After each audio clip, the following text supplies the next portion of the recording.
I used to spend hours planning my travel using camping apps and Google Maps and government websites, but that just got a whole lot easier using AI. Today I'm going to show you how.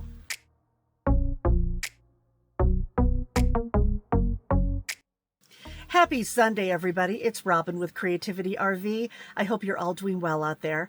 I am doing great. I am camped in a beautiful new area that I've never been to before that I found using AI. This last Wednesday, my Patreon group had our monthly live Q&A, and this one was about boondocking. And overall, the biggest concern people had was how to find good boondocking that you're going to like and you can get down the road. And once you do, how you find the services that you need around you, like dump water, propane.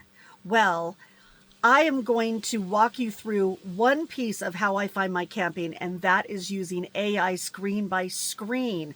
Now, Patreon people, don't stop watching when I sign off of YouTube because you have a special bonus section coming. Now, so far, I have not really been on board with the AI, even though I know friends that use it for all kinds of things. I discovered that AI works for finding camping accidentally while I was going down a road and I passed a campground and I said these words, which I'm not going to say out loud because I don't want everyone's phones to go off. I said, tell me about this campground. And it came back verbally while I was driving with how many sites there were and if there was water and trash. And then it gave me dispersed camping options down the road. Well, I had to pull over and check it out. So it turns out when I said, hey, G, that thing I said earlier, what I'm really doing is I'm accessing Google Gemini, which is basically Google's chatbot. What it does is it takes information from all of those camping apps and government websites and even videos and collates it down into a way that we can understand it easily, and it will generate maps and it will give us links to the sources, which is important. I'll tell you about that in just a second. So now for me, it's as easy as verbally asking, hey, G, whatever I want to know, let me give you some recent examples. Here, I asked it to show me the boundaries on a map of Lassen National Forest.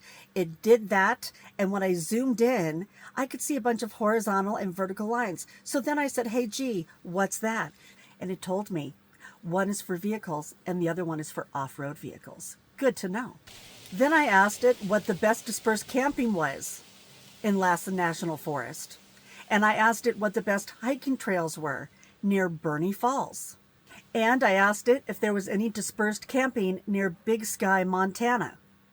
Now, I had a couple of Nomad friends that were familiar with that area. So the first thing I did was I asked them, and they said, no, we drove around for hours trying to find dispersed camping near Big Sky, and they couldn't find any. It took me 5 minutes using AI. And I asked it if there was a rest area near the Golden Gate Bridge. There's one right there on one side of it, and you can stay there overnight. I have. Then I asked it to help me build a map in Google Maps of all campgrounds run by the National Forest that were between Buena Vista, Colorado and Crested Butte, Colorado.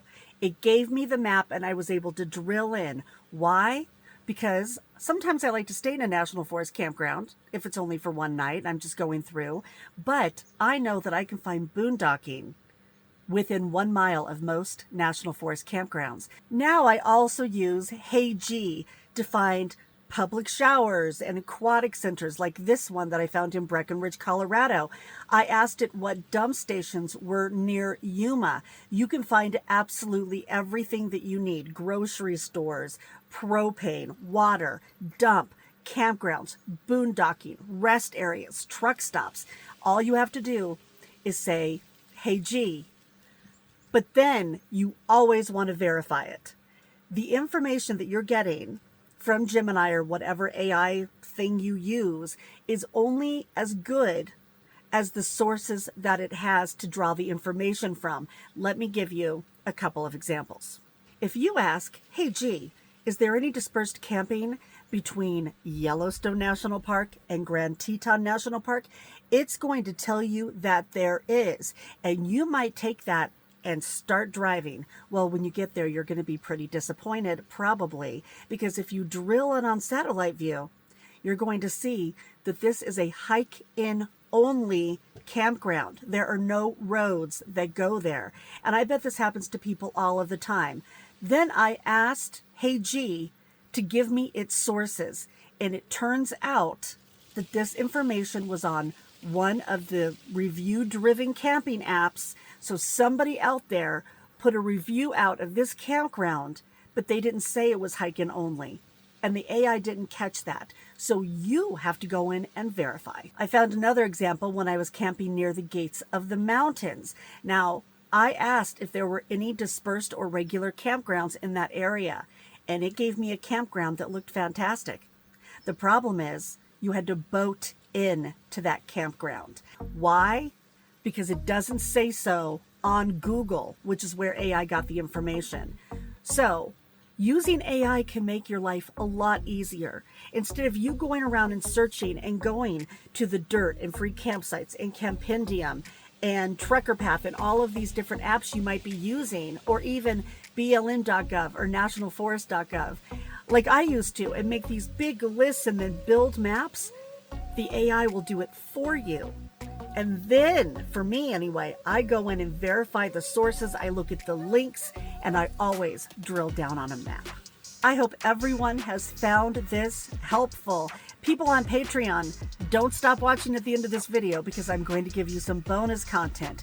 Everyone else on YouTube, until I see you next time, I hope you're all having happy travels out there and being free.